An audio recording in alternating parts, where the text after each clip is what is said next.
Magandang gabi po. Ngayon po ay April 28, 2024. Bago ko po i-share ang aking cast, kami muna po ay mananalangin. Panginoon Diyos, sa pagtitipon namin ngayon, sa iyong pangalan ni Jesus, kami ay dumating na may bukas na puso.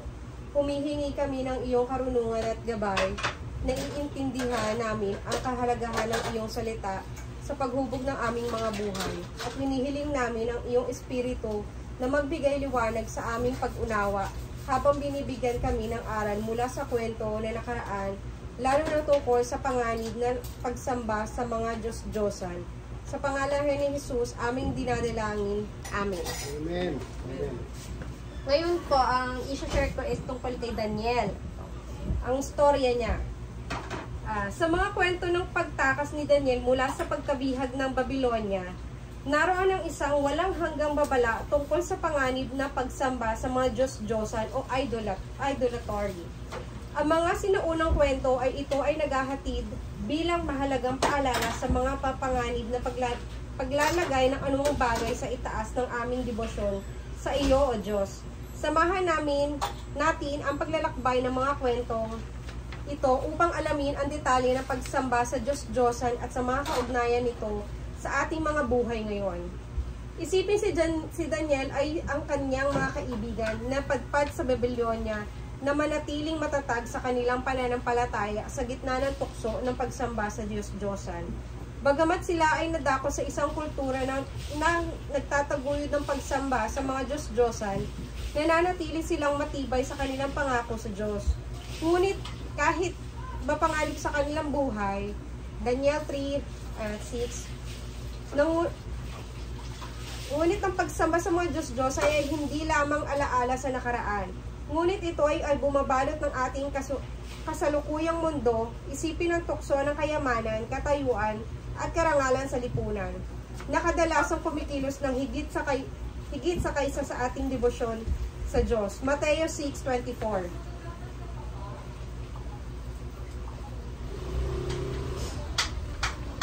Walang aliping makakapaglingkod sa dalawang Panginoon sapagkat kapopotan niya ang isang iniibig, ang ikalawa ay paglingkuran ng tapat at ang hahamakin ay ikalawa. Hindi niyo maaaring paglingkuran ang pareho na Diyos at kayamanan. Kumbaga nasusulat nga po dito, hindi tayo pwedeng pagsabayin ang pagsamba sa Diyos at sa pera. Kasi pag sinamba mo ang Diyos, tama ang landas na patutunguhan natin eh. Pero pag sinamba natin ang pera, nagiging nagiging sakim tayo eh. Hindi natin nakikita kung ano yung dapat na gagawin natin, hindi natin nakikita kung ano yung tama. Ang nakikita natin puro pera. Kasi pera lang ang iniisip sa utak natin eh. Kumbaga, ito, okay na sa akin to kasi may pera ako. At kumbaga, ito na yung power mo, hindi na si Lord ang power mo, kundi yung pera. Yun ang umaano sa kanila nga. Ito ang Diyos-Diyosan ng ating kapanahunan, nakakaakit, nakahalintulad at palaging naroon at kahalubilo natin sa lipunan. Isipin si Daniel, hindi nag-aatubiling sumamba sa Diyos kahit na may utos na nagbabawal sa kanya nito. Daniel 6. Yung kwentong ito, yung sa Daniel 6, yung story ng ni Shadrach, Meshach at Abednego. Yung sila yung tatlong pinatapon sa sa fiery furnace. Sila yung pinatapon parang mga yung mga apoy na parang nyog, parang ganun yung mga nyog yung ginagawa sa kanila kasi pag hindi ka daw kasi sumamba sa sa Panginoon nila, sa kumbaga sa nila sa santos, pinakasanto nila, yun yung ginawa nga nila gold na kailangan sambahin, may time nga yun na pag hindi ka sumamba, hindi ka sumunod, ipapatapon ka nila. Kumbaga yun ang parusa sa mga hindi sumusunod doon. Pero sila, hindi sila natakot. Okay lang sa kanila na ipatapon nyo kami kasi mas matimbang yung paniniwala nila sa Panginoon. Siya lang ang dapat na sasabihin kaysa doon sa pinapakita nilang mga Diyos-Diyosan. Hindi sila natakot, hindi sila nanatili pa rin yung pananampalataya nila kay Jesus. Yun ang nila, yun ang pinaka nila sa puso nila kasi yun ang sinusunod nila. Sa gayon, isipin ng ating mga kabataang tinutukso ng mga kaibigan na magbago sa kanilang paniniwala upang mapabilang sa kanilang grupo. Kawikaan 3:5-6.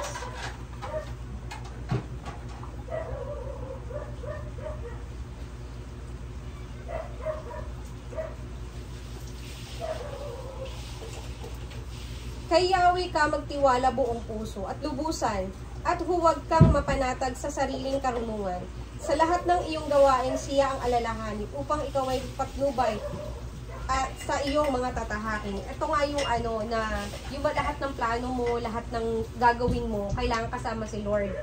Kailangan kung ano yung, halimbawa may pangarap ka, may dinarasal ka na, Lord, tulungan mo akong makamit yung ganito, na sana maging matagumpay ako, sana maging malagpasan ko lahat ng mga pagsubok ko, maging bigyan mo ko ng karunungan, katapatan sa iyo.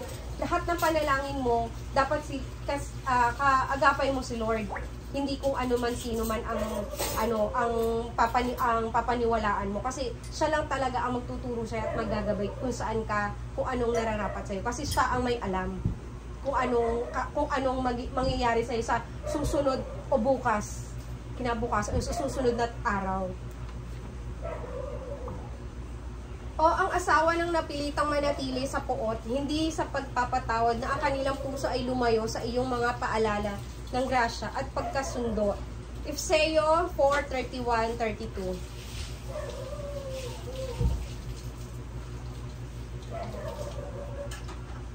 Alisin sa inyo ang lahat ng sama ng loob, puot at galit.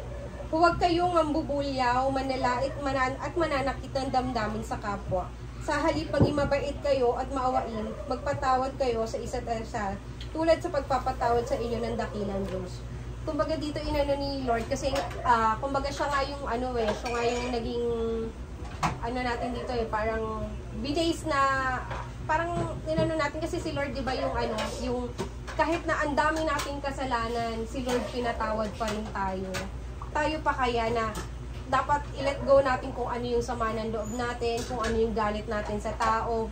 Matuto tayo magpatawad. Kasi nga si Lord, pinatawad niya tayo eh. Tayo pa kaya hindi tayo makapagpatawad sa iba, di ba? Ang mga ito ay mga kasalukuyang halimbawa ng tiyaga na nagiging sanhi ng pagiging matigas na puso na humahad lang sa agos ng iyong pag-ibig at awa. Isipin ng kaibigan na nararanasan ng mga kaibigan ni Daniel na yumukod sa imaheng ginto na itinayo ni Haring Nebuchadnezzar. Daniel 3. Ito yung kwento ni Daniel na 'di ba sabi niya dito nga yung faith ni Daniel dito sinubukan din kasi nga siya hindi talaga siya sumamba sa mga Diyos-Diyosan dun sa nila, yung lalo na kapag 'di ba pag yung parang mag-aano sila ng horn, para ito na yung time na pagsamba natin kailangan yumukod tayo dun sa gintong ginawa nilang santo na dapat dapat nilang sambahin yung oras na yon. Si Daniel, hindi siya sumusunod. Ang sinasamba niya si Lord. May oras siya na ito ang pagsamba ko, hindi sa ibang tao, hindi yung Diyos-Diyosan na ginawa nila. Kaya nga siya pinatapon sa mga leon, 'di ba? Pinatapon siya doon. Kumbaga, ang nila na kasi hindi siya sumunod. Kaya ang ginawa sa kanya, yung mga opisyalis na gumawa sila ng kasulatan na kung sino ang hindi sumusunod at kung sino ang hindi nakitang hindi sumusunod na sumasamba sa mga Diyos, ipapatapon nila sa mga gutom na leon. So ang ginangyari, kasi nakita nila, pinatapon si Daniel doon. Pero si Daniel kay Daniel hindi siya natakot because nagdasal pa siya na sinabi niya, Lord, tulungan mo ako. Talagang niya na pinanindigan niya na ililigtas siya ni Lord. Pero nung yung time na yon, yung nakita niya yung leon, parang yung leon sa kanya, walang ginawa sa kanya. Kumbaga sabi nga niya, niligtas siya ng anghel na pinadala ni Jesus Christ na kaya hindi siya kinain, hindi siya nilapa ng leon. Pagkatingin nila, pagkasilip nila dun sa baba, nandoon pa rin si Daniel, buong-buo, buhay na buhay. At sinabi niya na, yung Panginoon ko, niligtas ako. Totoo ang Panginoon ko, unlike sa Panginoon na sinasamba nila, hindi. Kasi kumbaga kumbaga living proof na si Daniel na iniligtas siya ni Lord, iniligtas siya ng Panginoon. Kasi kahit nagutom yung mga leon, hindi siya kinain, hindi siya sinaktan eh. Kumbaga naano sila kasi sabi niya, ito pala yung Panginoon ni Daniel. Kaya naano sila na dapat ito rin ang sambahin natin. Kasi nga totoo yung totoo yung Panginoon niya. Yun ang kwento ni Daniel.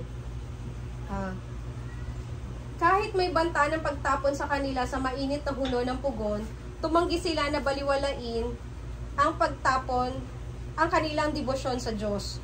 Ngunit tinignan ng mga mag-aaral na nagpagbago sa kanilang mga paniniwala para sa pagtanggap ng kanilang mga kaibigan. Galatia 1 verse 10. Ano ba ito pa?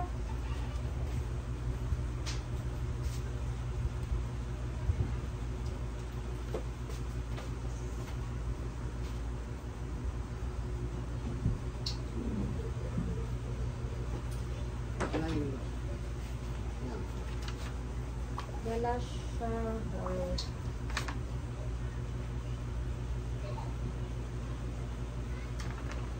Maganda. Bakit ko sinasabi ito? Dahil ba sa naisip kong mapuri ng tao? Hindi ang papuri lamang sa Diyos ang tanging kong hinahangad. Sinisikap ko na magbigay lungod ng tao. Hindi kong iyan ang talagang hangad ko. Hindi sa sana ako naging elipin ni Kristo. Dito kasi inaano dito na parang dapat hindi na tayo magpasikat sa ibang tao. Hindi tayo yung susunod sa mga, kumbaga, kasi parang, di ba, katulad sa trabaho natin, sobra tayong devoted sa trabaho natin, nagpapaalipin tayo sa mga tao. Pero dapat, ang sinusunod natin, kung ano yung aral ng Diyos. Siya yung inaano natin, siya yung nagiging gabay natin sa buhay natin.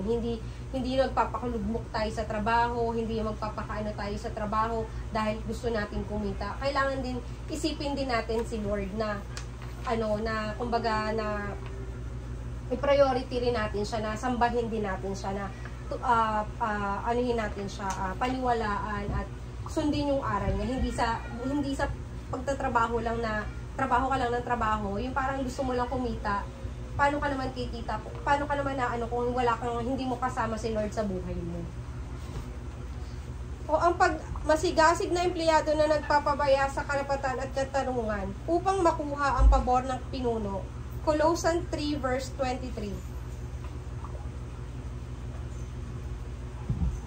Ano man ang iyong ginagawa, gawin ninyo ng buong puso na parang Panginoon kayo na naglilingkod at hindi sa mga tao, sapagkat si Kristo ang Panginoon, pinaglilingkuran niyo at hindi alalahanin ninyong pagkakalooban kayo ng Panginoon ng gantimpalang inilaan niya para sa inyo. Ito nga yun yung parang gumawa kayo ng parang bukal sa loob nyo na yung parang, halimbawa, gagawa kayo ng mabuti, gagawa kayo ng kung ano maganda sa kapwa nyo. Hindi yung parang, ang inaano nyo is, yung parang papuri ng ibang tao. Kasi di ba ngayon, ang dami sa mga video, mga vlogger, para mag-trending, kasi gusto nila gumawa ng maganda for the views, para kumita sila. Pero ang puso naman nila, hindi naman malinis. Kumbaga, parang for the show lang, pero at pag talikod mo, hindi naman pala nila sinusunod yung aral ng Panginoon. Parang pakitang tao lang. Dapat ang susundin natin kung ano yung ni Lord, pinagkaloob ni Lord. Hindi yung gusto mo lang sumikat, gusto mo lang makilala ng ibang tao, kaya gagamitin mo yung pagbibigay sa kapwa. Kunyari mabait ka, kunyari tumutulong ka, pero pag talikod, hindi rin naman pala si Lord ang nagiging gabay mo.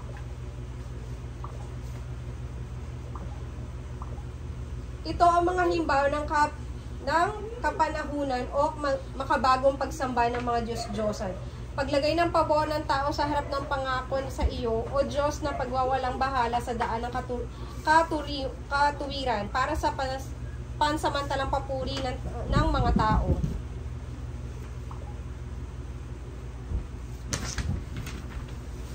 Isipin si Daniel na walang alinlangang sumunod sa iyo, o Diyos. Kahit na sa harap ng pagsubok, kahit may utos na nagbabawal sa pananalangin, patuloy pa rin siya sumasamo sa iyo, Diyos na nagdahilan upang ipakain siya sa mga leon dahil sa pagsuway sa utos ng hari. Datapwat ang Diyos na nagsanggala sa kanya, Daniel 6. Yun nga yung kwento ng tatlong na pinatapon sa fury of fire.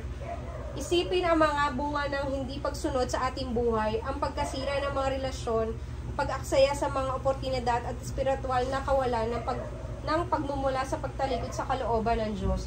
Deuteronomy 11:26-28.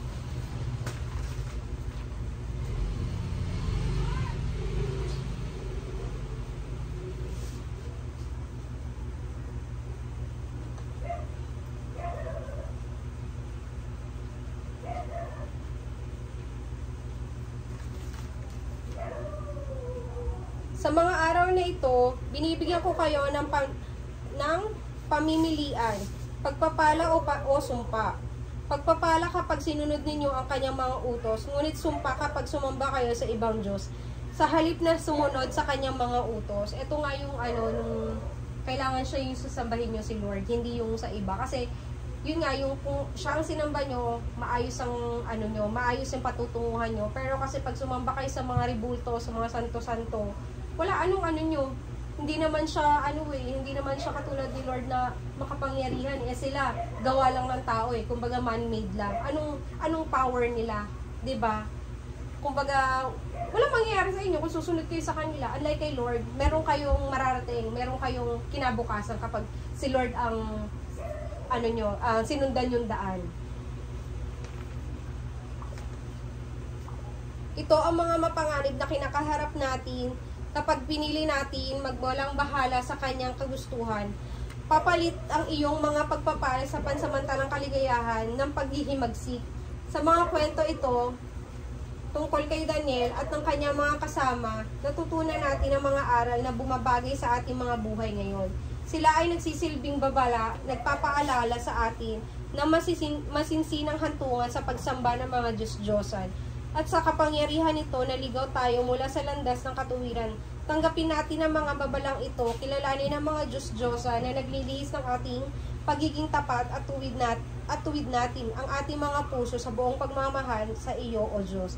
Sa iyong biyaya at gabay, malalampasan natin ang mga pandiling lang sa kaaway, sa pagsamba sa mga Diyos-Diyosan, at mamuhay ng sagana at kagalakan ng iyong inihanda para sa amin. Yun lang po yung kwento ko kay Daniel, pero bago po muna ako mananalangin po muna ako ulit. Panginoon Diyos, salamat sa mga aral na natutunan namin mula sa kwento ni Daniel at sa kanyang mga kasama. Tulungan mo kaming kilalanin ang iyong Diyos-Diyosan ng aming mga buhay na naglalayo sa iyo, O Diyos, at ituring mo ang aming mga puso ng tumpak at lubos sa iyo, O Diyos. Patnubayan mo kami sa landas ng katuwiran upang kami ay lumakad ng may pagsunod at walang pag-aalinlangan. Sa mga ganon ay aming mararanasan ang iyong sagana at pagpapala. Sa pangalan ni Jesus, idinadalangin namin ito. Amen. Amen. Ituloy ko pa? Yung sa'yo? Hindi, bukas na po. Oh. Alas 10 na.